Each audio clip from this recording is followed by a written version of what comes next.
সমস্ত প্রশংসা সেই মহান প্রতিপালকের জন্য, যে মহান রব আপনাকে আমাকে সিরাজুন নবী সাল্লাল্লাহু আলাইহি ওয়াসাল্লামকে উদ্দেশ্য করে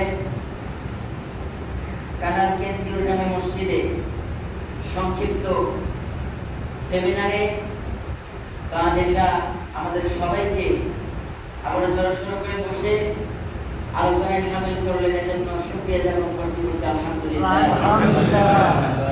দরুদ এবং সালাম মুর্শিদ হোক মানবতার বন্ধু, সর্বকালের সর্বযুগের সর্বশ্রেষ্ঠ মহামানব জনাবে সাইয়্যিদুনা ওয়া কুতুবাতুনা ওয়া নবিয়্যুনা মুহাম্মাদুর রাসূলুল্লাহ সাল্লাল্লাহু আলাইহি ওয়াসাল্লাম, যিনি শিক্ষা দিয়েছেন কোরআন এবং উপহার দিয়েছেন সুস্পষ্ট দিক, যিনি ইসলামের জন্য, দ্বীনের জন্য, কোরআনের জন্য নিজের শরীর মোবারক থেকে রক্ত প্রবাহিত করেছেন এবং শহীদ করে দিয়েছেন নিজের দান্দার মোবারক। শুধু তাই নয়, দ্বীনের খাতিরে, ইসলামের খাতিরে, কোরআনের খাতিরে, মানবতার খাতিরে, সাম্যের খাতিরে যিনি নিজের জন্মভূমিকে ছেড়েছেন, তিনি আমাদের প্রিয় নেতা মুহাম্মদুর রাসূলুল্লাহ সাল্লাল্লাহু আলাইহি ওয়াসাল্লাম।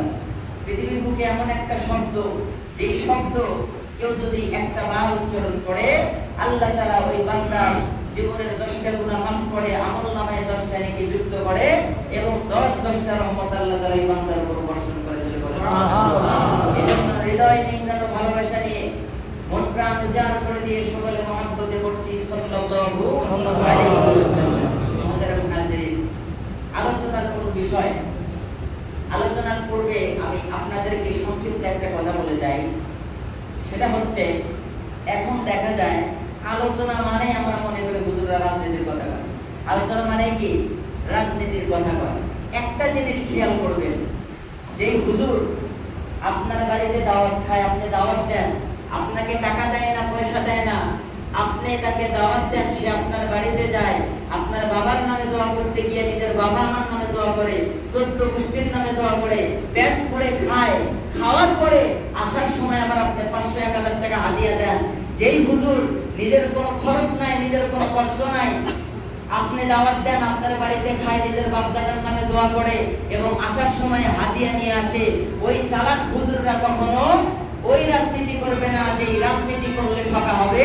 বুঝতে হবে ওই হুজুররা ওই রাজনীতি করে যেই রাজনীতির ভিতরে শুধুমাত্র লাভ, আর লাভটা কি?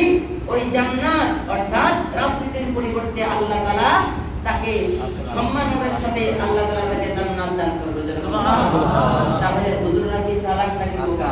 চালাক। তাইলে হুজুরদের রাজনীতি কখনো বিফলে যেতে পারে না, আর হুজুরদের রাজনীতি কখনো ঠকার রাজনীতি হবে না, অবশ্যই আপনি লাভবান হবেন।